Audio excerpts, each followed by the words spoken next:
بسم الله الرحمن الرحيم عن جابر بن عبد الله رضي الله تعالى عنه أن رسول الله صلى الله عليه وسلم كان إذا صلى الصبح غداة عرفة قال لأصحابه على مكانكم ثم يقول الله أكبر الله أكبر الله أكبر لا إله إلا الله والله أكبر الله أكبر ولله الحمد فيكبر من غداة عرفة إلى صلاة العصر من آخر التشريق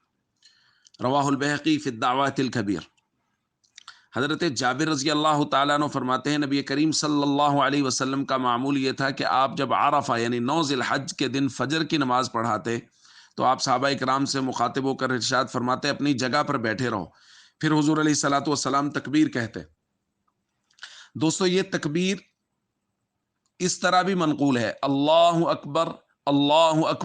لا الہ الا اللہ واللہ اکبر وللہ الحمد، اور شروع میں 3 مرتبہ تکبیر بھی ہے، اللہ اکبر اللہ اکبر لا الہ الا اللہ واللہ اکبر وللہ الحمد، دونوں طرح پڑھ سکتے ہیں۔ حضور علیہ الصلوۃ والسلام نے یہ تکبیر پڑھی اور اس کے بعد راوی کہتے ہیں کہ حضور علیہ الصلوۃ والسلام یہ تکبیرات عرفہ کے دن فجر کی نماز سے لے کے 13 ذی الحج عصر کی نماز تک یہ تکبیرات کہتے تھے۔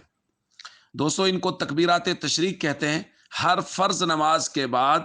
مردوں پر با آواز بلند اور خواتین کے لیے آہستہ آواز میں 1 مرتبہ تکبیر کہنا لازم ہے، تو اس کو معمول بنائیں۔ جن علاقوں میں آج عرفہ کا دن ہے وہ اس کو ابھی سے آج سے معمول بنائیں، اور جن علاقوں میں جیسے پاکستان میں کل فجر کے وقت فجر سے شروع ہوگا، چونکہ 9 ذی الحج کل ہے تو کل فجر کے وقت سے اس کو شروع کریں، تکبیرات کا ضرور معمول بنائیں، یہ لازم ہے۔ السلام علیکم ورحمۃ اللہ وبرکاتہ۔